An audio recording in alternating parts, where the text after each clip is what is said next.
All right.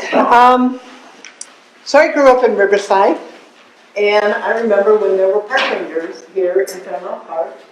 We rode around on horses, and it was just a way of assuring that the park was, a place that everyone could enjoy. Over the years, that program diminished. Our last park ranger, I think his name was Randy Solis, was severely injured in White Park by someone who accosted him, and the park ranger that program was ended. So clearly, if we're going to ask about or be pushing for some sort of program in our parks, they're going to have to be law enforcement. I think the days of, an interpretive ranger may have already passed, or at least for a while. So whatever patrols we have of our parks right now aren't sufficient. They just aren't. And we know our police department has not had a sufficient staffing for at least a decade.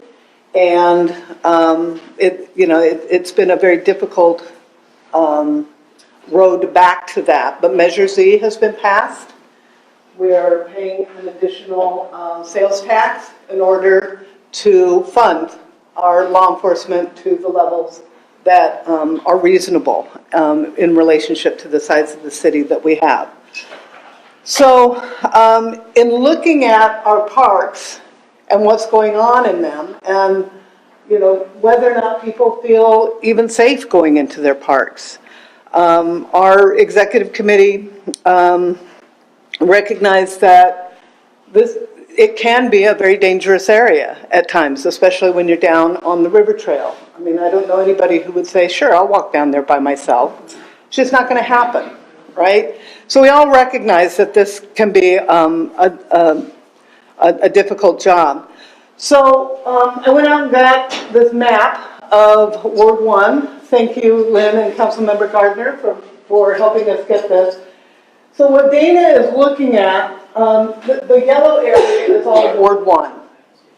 And when you look at the very north end of Ward 1, you have Reed Park and the Ab Brown soccer fields, which is just kind of an open field. So we're not really counting that in this proposal that we have.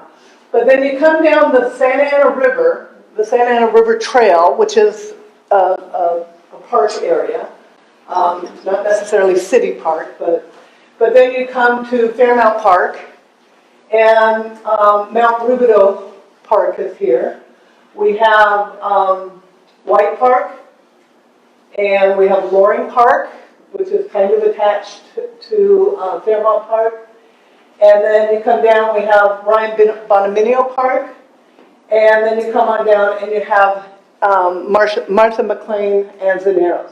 All of this is connected by the Santa Ana River Trail. So I went out and I looked it all up, and we know the acreage, and my notes are going to be on our website so you can get those details. But in total, those parks that I've just listed, it's 645 acres of parkland that we have just in Ward 1. And they are connected by 7 miles of Santa Ana River Trail. And with the staffing of our police department and the way law enforcement is set up right now, the ability to patrol those areas is severely diminished. I mean, look at Mount Rubidoux.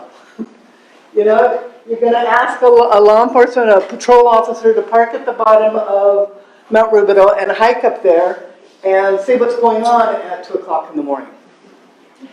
That's an unreasonable expectation. So it is our position, and one that we are talking with Councilmember Gardner about and putting out there into the community, that there should be a dedicated police unit that patrols the parks. And that would free up all of the space that currently isn't being patrolled, that we can see. As residents who live in this area, we know many of the problems that affect our quality of life, and sometimes crime is coming from some of these areas, and the fact that they, right now, can be hidden. And we believe if there is a law enforcement presence that regularly moves along this corridor, along this region, it is at the very least going to move things along, if not actually address many of the problems that we are facing as a neighborhood. And so that is a proposal we put forward to Councilmember Gardner, and we've put out the Friends of Mount Rubidoux. Keith Alex went to their meeting, I think it was last week. Kevin was there. Kevin was there, and they're on board. Adolfo Cruz. Yeah, I mean, Friends of Mount Rubidoux, so this is a coalition of neighbors, of neighborhood groups in our ward that are saying, we have got to do things differently. And if we want patrols for those areas, it has to be equipped for park patrol. Not asking an officer in a cruiser to park somewhere and walk through periodically in between the time that they're going from service call to service call, because they're already doing that.